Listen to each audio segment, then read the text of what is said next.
চীনের উত্তর প্রান্তে কি নীরবে বদলে যাচ্ছে শক্তির ভারসাম্য?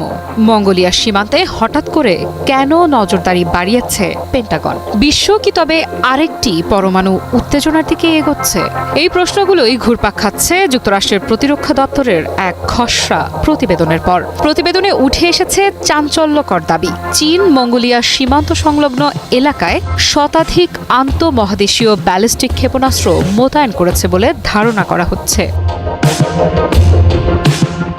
পেন্টাগনের তথ্য অনুযায়ী চীন ৩টি বিশাল সাইলো ফিল্ডে ১০০টিরও বেশি আইসিবিএম স্থাপন করেছে।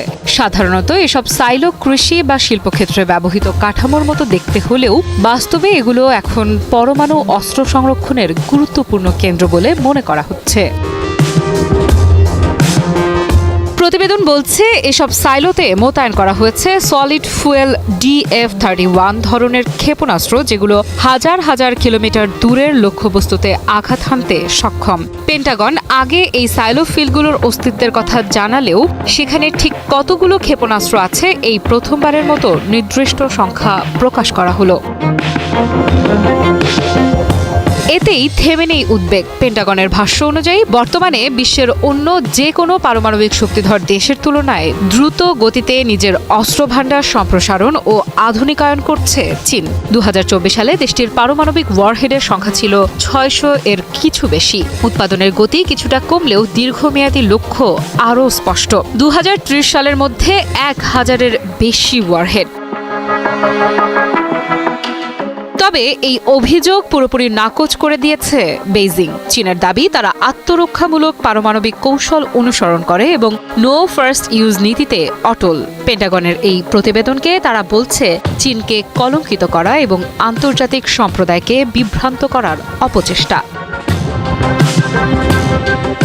এদিকে নিরস্ত্রীকরণ নিয়ে ভিন্ন বার্তা শোনা যাচ্ছে ওয়াশিংটন থেকে। গত মাসে মার্কিন প্রেসিডেন্ট ডোনাল্ড ট্রাম্প বলেছিলেন তিনি চীন ও রাশিয়ার সঙ্গে নিরস্ত্রীকরণ সংক্রান্ত একটি পরিকল্পনা নিয়ে কাজ করতে পারেন। কিন্তু পেন্টাগনের খসড়া প্রতিবেদনে বলা হয়েছে বেইজিং এ ধরনের কোনো আলোচনায় আগ্রহ দেখাচ্ছে এমন ইঙ্গিত এখনো পাওয়া যায়নি। প্রতিবেদনের ভাষায় অস্ত্র নিয়ন্ত্রণ বা বিস্তৃত কূটনৈতিক আলোচনার প্রতি চীনের মনোভাব এখনো কঠোর ও অনড়। এই সামরিক বিশ্লেষণে তাইওয়ান ইস্যু উঠে এসেছে বিশেষ গুরুত্ব নিয়ে। পেন্টাগনের আশঙ্কা, চীন ২০২৭ সালের শেষ নাগাদ তাইওয়ানকে কেন্দ্র করে সম্ভাব্য যুদ্ধে জয়ী হওয়ার মতো সামরিক সক্ষমতা অর্জনের লক্ষ্য নিয়ে এগোচ্ছে। সব মিলিয়ে প্রশ্নটা আবারও সামনে এসে দাঁড়ায়, এই ক্ষেপণাস্ত্রগুলো কেবল প্রতিরক্ষার জন্য নাকি ভবিষ্যতের কোনো বড় সংঘাতের প্রস্তুতি?